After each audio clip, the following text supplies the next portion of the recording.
नाज़रीन हिते breaking news शामिल कंदासीं। खानपुर महर भरिसां संगावती तकरार तां नौजवान नारी मुबैना तौर अगवा थी वई आहे। ॻोठ दिलशाद गुडाणी वासी केहर गुडाणी खानपुर महर थाणे ते पहुची इल्ज़ाम हणंदे चयो त जवाबदार फहद गुडाणी ऐं मोहम्मद हसन हफ़ीज़ गुडाणी घर में दाख़िल थी ज़बरदस्ती संदसि नौजवान धीअ शबनम गुडाणी खे अगवा करे विया। पुलिस नारी जे वालिद जे फ़रियाद ते टिनि ॼणनि जे ख़िलाफ़ केस दाख़िल करे वरितो आहे। ब्रेकिंग न्यूज़ असां शेयर कयूं पिया।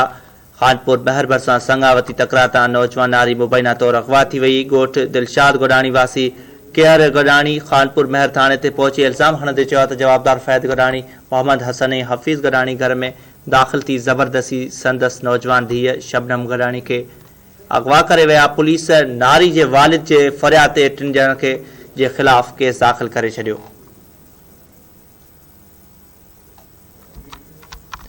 ब्रेकिंग न्यूज़ असां हिकु भेरो ॿीहर आगाह कयूं पिया। नाज़रीन खानपुर महर भरिसां संगावती तकरार तां नौजवान नारी मुबैना तौर अगवा थी वई आहे। ॻोठ दिलशाद गडाणी वासी केहर गडाणी खानपुर महर थाणे ते पहुची इल्ज़ाम हणंदे चयो आहे त जवाबदार फहद गडाणी मोहम्मद हसन ऐं हफ़ीज़ गडाणी घर में दाख़िल थी ज़बरदस्ती संदसि नौजवान धीअ शबनम खे अगवा करे विया आहिनि। इन हवाले सां अपडेट मालूम कंदासीं। खानपुर मां असां सां टेलीफोन लाइन ते मौजूद आहे नवाब मीरानी। जी नवाब, आगाह कजो।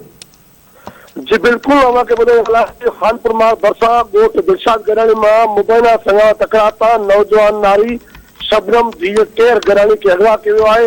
खानपुर मां थाणे ते नारी जे वालिद जे फ़रियाद ते गडाणी बिरादरी जे टिनि ॼणनि जे ख़िलाफ़ अगवा जो पुण केस दाख़िल कयो आहे। जवाबदार फहद गडाणी मोहम्मद हसन ऐं हफ़ीज़ वारनि घरनि ते हमलो करे धीअ खे अगवा कयो आहे। वालिद जो केस में इहो मोकिल ॼाणायो वियो आहे।